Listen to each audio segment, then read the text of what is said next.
viewers, welcome to CEC lectures. So presently we are going through the lecture series of Introduction to Programming using C++, and we have till this point we have covered many basic programming elements of a simple program in C++. So within that series, today's agenda is about two keywords, I can say, or one keyword and one statement to be very precise. So today we are going to cover the keyword volatile and a very important statement, that is I can say we use it in all the programs which are kind of, I can say, limited length. Yes, and the statement is using namespace standard. So yes, today we are going to deal with the term volatile, which is a keyword, and another thing, the namespace standard. Okay, so let me begin the lecture formally.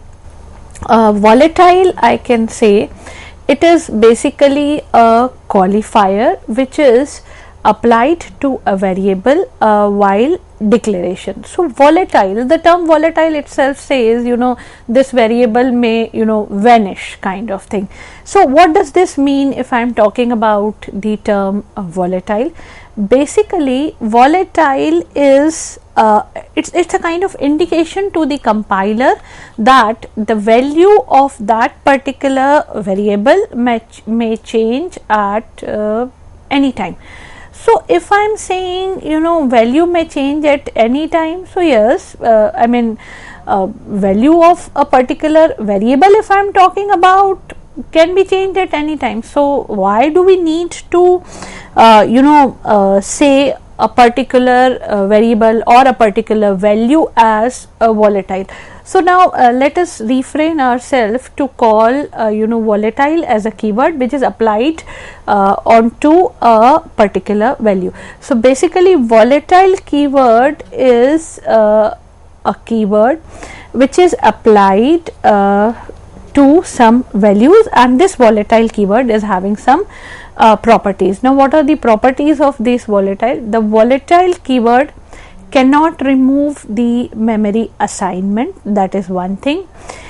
It cannot cache the variables in the register. This is very important. All the variables which are declared as volatile, or all the values which are declared as volatile, will be kept inside the memory only. They will not be brought into the cache. So why? When I am saying volatile, that means this is a variable which can be changed very frequently by either by the program or the module itself which is declaring that, or by some external elements which are affecting the program. So if a variable or a value is going to be changed so frequently, then there is no point in bringing it from memory to cache. And apart from that, one more property of volatile is that this value cannot change in order of assignment. So let us see how a volatile keyword is going to be used. So a volatile keyword, I can say, can be used in two ways. I can fix this volatile keyword, or I can use this volatile keyword before the data type while declaring a variable, or even after the data type before the name of the variable. So volatile int a or int volatile a, both are fine. I can use any version whichever is convenient. And then now what is happening? Now here I have written two main functions. The first main function is declaring a variable value of type integer, and then increasing the value of this variable by 1, increasing this value by 1 by using the ++ operator, while in the next main statement this value has been declared as volatile, and yes, it is incremented again. So what is the difference between the first version, in which the variable is not declared as volatile, and the second version in which the variable is being declared as volatile. So, in the first block I can say volatile keyword is not present, yes. So, the variable will be copied from memory to CPU register and then the operations are performed. This is not a volatile variable. So, yes, it can be safely brought into registers or caches. In the second case, when there is something, a keyword which is volatile, it is present. So, in this case variable is not going to be copied from memory to registers, it will be kept into the memory only, not brought into the registers, because the compiler has got the indication that this is a value or this is a variable which is kind of I can say prone to very frequent changes of its value. So, yes, volatile basically I can say creates the variables that can be modified not only by the program, but also by the other programs and external events. So, what could be the kind of example or a good example of this volatile variable, or this is I can say events which can be generated or initiated by interrupts or by a hardware clock. So, basically volatile is if I am going to take one variable which is keeping a counter of this hardware clock. So, volatile unsigned I can say long clock underscore ticks. So, clock underscore ticks is the variable which is keeping a track of ticks of hardware clock. So, obviously as the utility indicates, it is a variable which is kind of very having change in its value very frequently.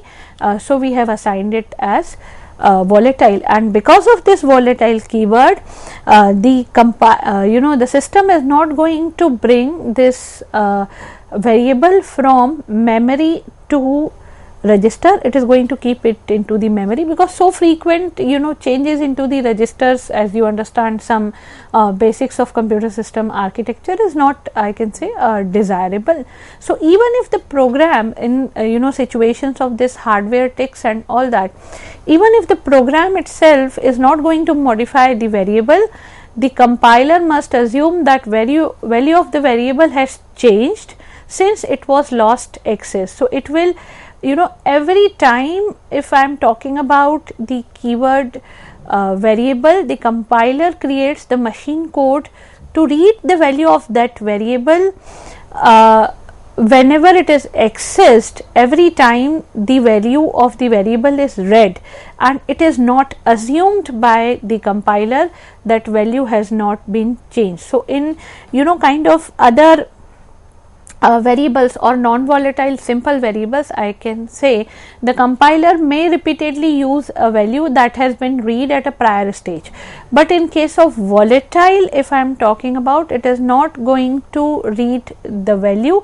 which is being created as a prior stage. As the variable is being declared as volatile, it is going to read the value of the variable every time it is going to be accessed or whenever it is accessed. So, this is the difference between volatile and I can say normal keywords.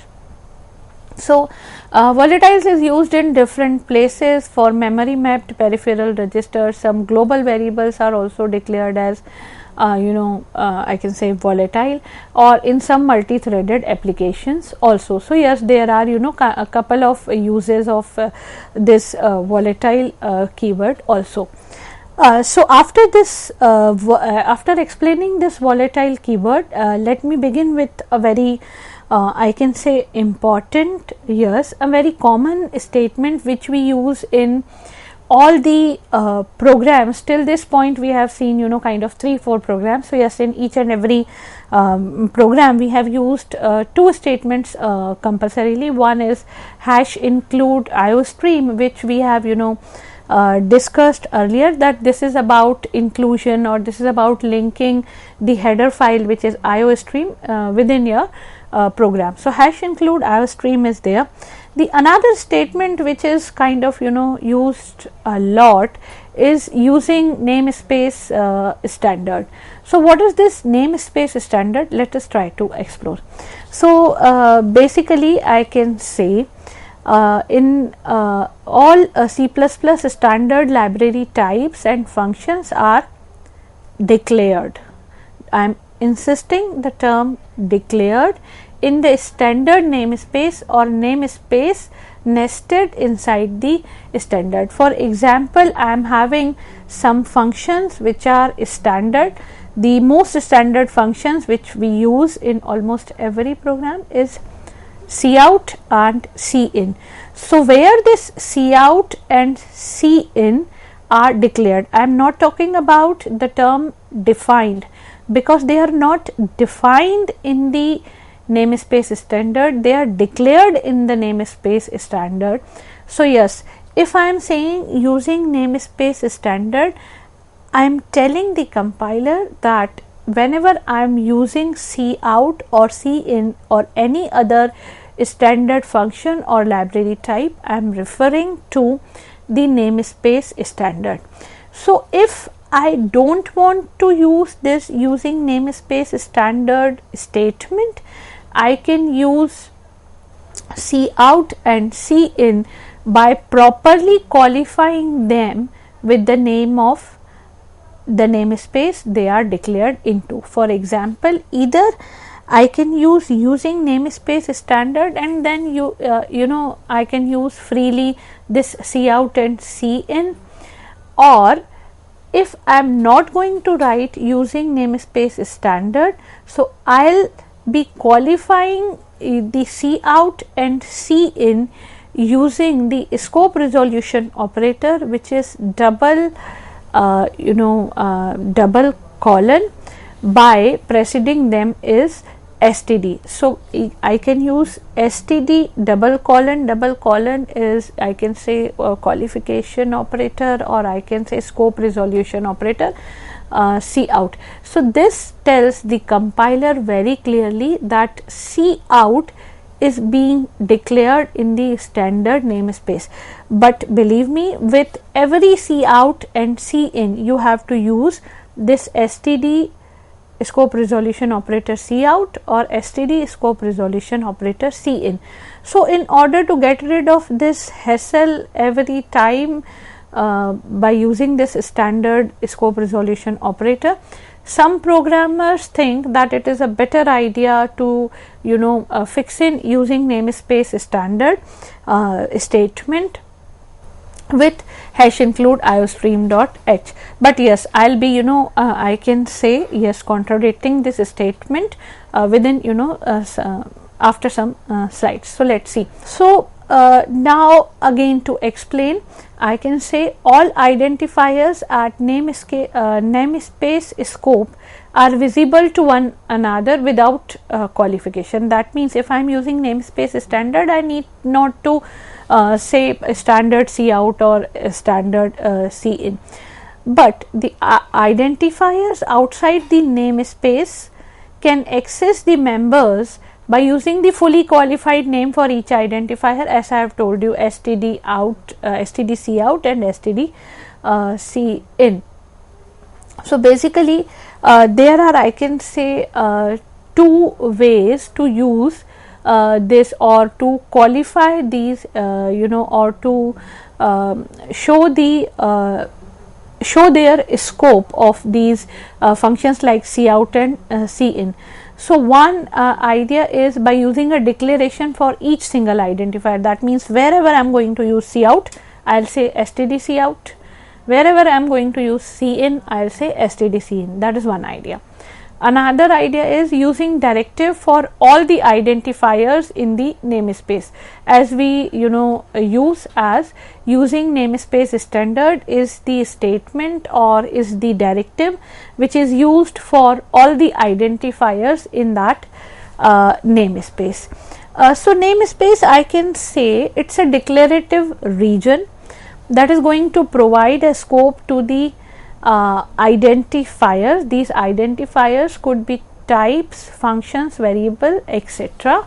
And why are we using this namespaces? We are using this namespaces in order to organize the code into logical groups. Now, what kind of logical groups I am talking about? Now, let us try to understand this with the help of an example.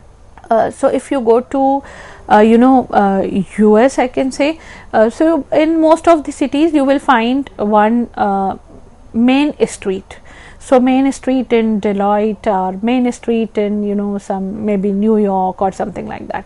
Or taking this example in Indian context, I can say Mall Road. So, we have Mall Road in Shimla, we have Mall Road in Nainital also, and other hill stations too. So, this is kind of if I am saying that yes, I am going to use this Mall Road of if I am in Shimla and I am saying Mall Road, that is understood. If I am in Nainital and I am saying Mall Road, that is also understood. But if I am not in both these two places and then I am referring Mall Road, then yes, this has to be properly qualified that which Mall Road I am referring to, that whether this is the Mall Road from Nainital or whether this is the Mall Road I am talking about is from Shimla or from Nainital. So, basically this is kind of, I can say, a namespace. It is there to prevent name collision that can occur, especially when your code is including multiple libraries. So, these multiple libraries can have the functions of the same name. Now, how that kind of conflict will be resolved, that is being taken care by the namespaces. So, basically I can say code, when header files are being written, code in the header files should always use the fully qualified namespace name. So, namespace basically I can say that these are like drawers in a filing cabinet. All of the standard library is in one drawer, and the only way to get the stuff from that drawer is to tell C++ that where to find it. So, where to find it can be done by using the term std. So, for example, if you can see on the screen, I have written #include IOStream, then please notice there is no term or there is no statement using namespace standard, and there is an function main, integer main, then std cout hello world. So, why I have written std here? Because I have skipped the statement which says using namespace standard. So, I have to tell the compiler that yes, cout declaration is actually present in the standard namespace. So, cout will be, I can say, preceded by standard and scope resolution operator. So, standard cout is basically, I can say, like saying that yes, C++ look into the standard kind of a drawer, I can say, look in standard drawer and get me that cout. But if you don't tell C++ which drawer is to look in, it won't find what you want, and thus it is going to give you error. So, here either you will say standard cout or you will say using namespace standard.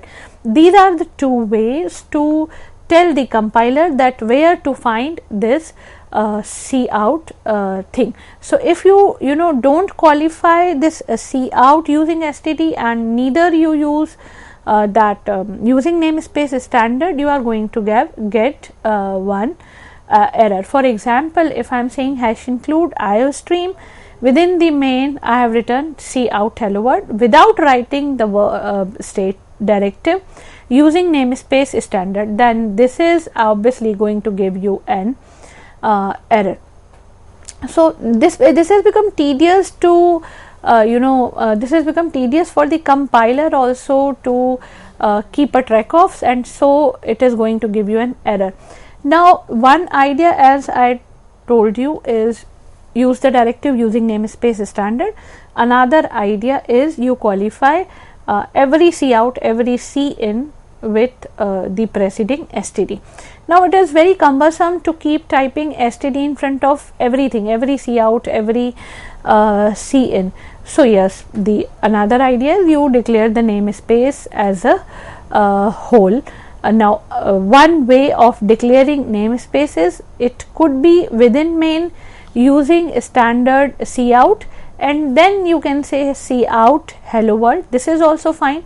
For cin, we will be writing the same statement using std cin, and then we will be writing we will be using the cin statement. So the using std cout part is going to tell the compiler that wherever I am going to say cout, within this module only you mean std cout. So for one particular module which is local here, I can say this is fine, but if you want something on a global level, this statement has to be taken out from this main function and will be returned outside this main function.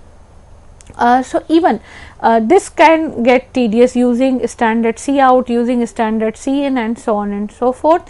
So we can say using namespace standard, it's an easy way to create a using declaration for every single thing in the standard route. So whenever I am saying using namespace standard, the functions or the types which are not qualified, which are not having I can say class or the declaration in front of them, that means we are the compiler is going to look for them in the standard drawer.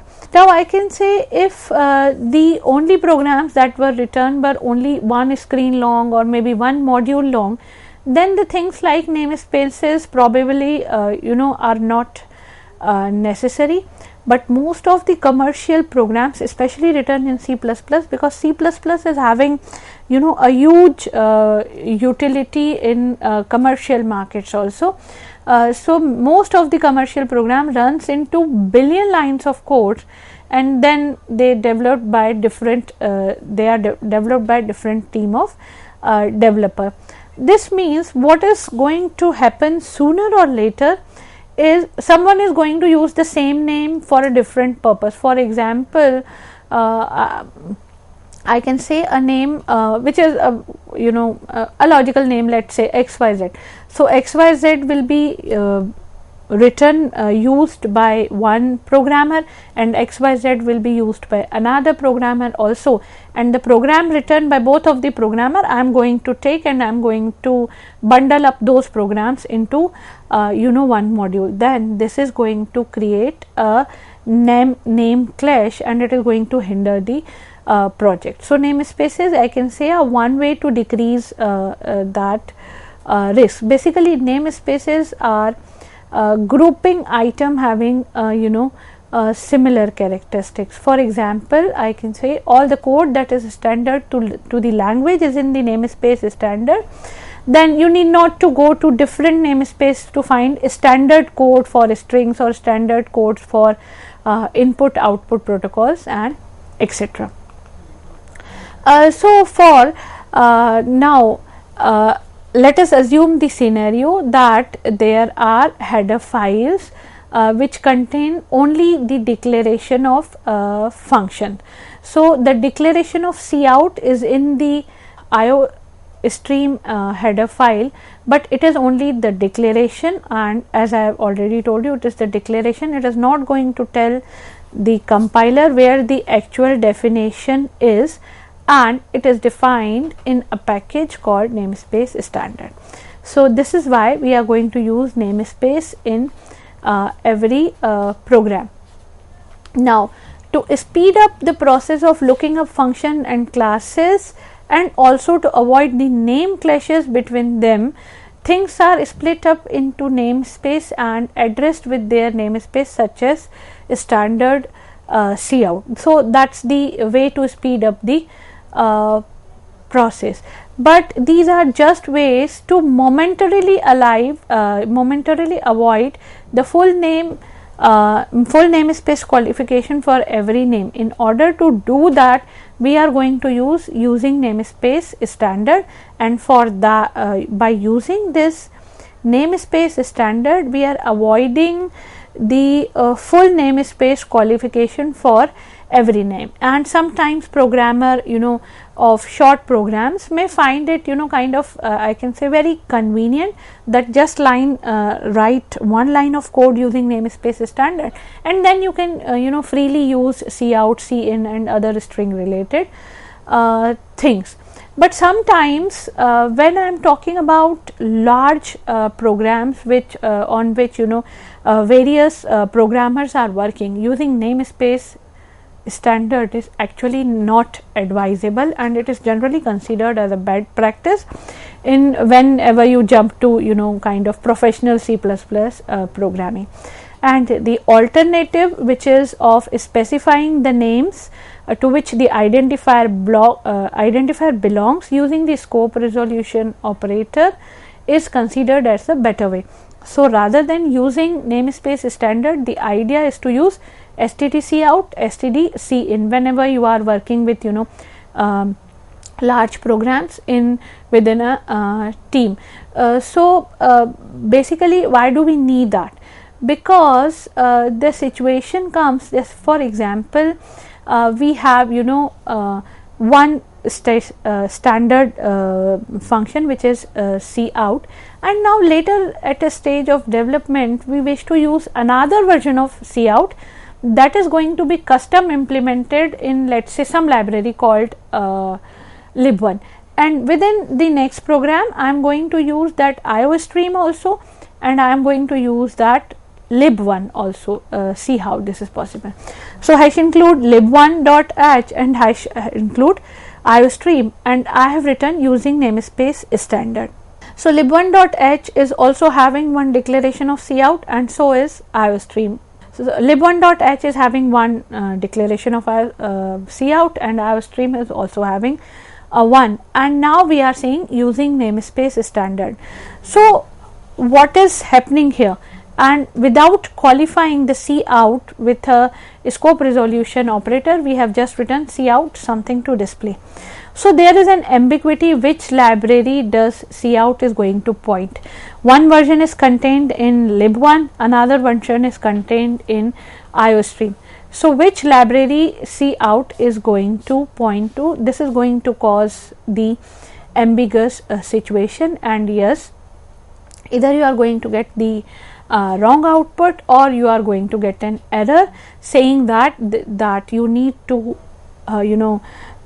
perfectly qualify this use of this cout by using a scope resolution operator and the kind of name of the that namespace. So compiler is going to detect this, and it is not going to compile the program, and you are going to have an error for this. So basically I can say namespaces were introduced in C++ in order to resolve identifier name conflicts, to ensure that two objects having the same name yet to be treated differently if they belong to different namespaces. So this is what the idea of using namespace standard when we talk in a small program.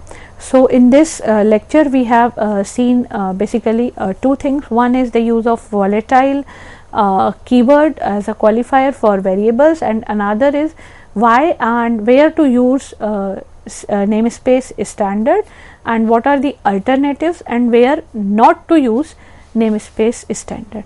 Hope this is clear and you have enjoyed the lecture. Thank you for the patient here.